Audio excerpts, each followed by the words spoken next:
Hi there, everybody. It's 4 o'clock in New York. In the second Trump administration, telling the truth can get you fired. Brand new reporting from the Washington Post, breaking this afternoon, reveals that the Director of National Intelligence, Tulsi Gabbard, has fired the #1 and #2 officials at the National Intelligence Council, weeks after the council published an assessment that all but demolished Team Trump's legal rationale for mass deportations. From that report, quote, Gabbard removed Michael Collins, the acting chair of the National Intelligence Council, as well as his deputy, Maria Langdon-Rykoff.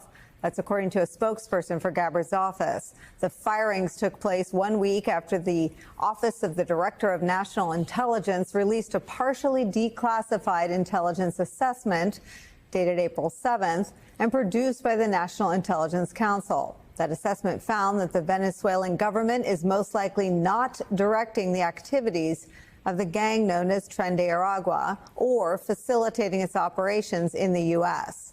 A reminder, this assessment said this, quote, while Venezuela's permissive environment enables TDA, Tren de Aragua, to operate, the Maduro regime probably does not have a policy of cooperating with TDA and is not directing TDA movement to and operations in the U.S. Statements like that are very inconvenient for the Trump administration. In invoking the Alien Enemies Act on March 15th, the Trump administration said in an executive order this, quote, TDA is undertaking hostile actions and conducting irregular warfare against the territory of the U.S., both directly and at the direction, clandestine or otherwise, of the Maduro regime in Venezuela. That was the entire justification for using the Alien Enemies Act in the first place. The Alien Enemies Act was used only 3 times in American history, and the Trump administration is using it to deport migrants without any semblance of due process being given to them and then sending them to a notorious prison in El Salvador.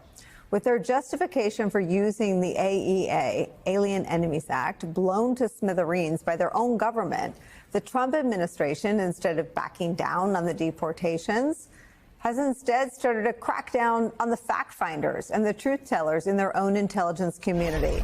The New York Times reported last week that in the wake of its own reporting on an initial assessment back in February, quote, the Justice Department opened a criminal investigation and portrayed the reporting as misleading and harmful. The administration doubled down a month later after similar coverage in the Washington Post, citing the disclosures in both articles as a reason to relax limits on leak investigations. Now the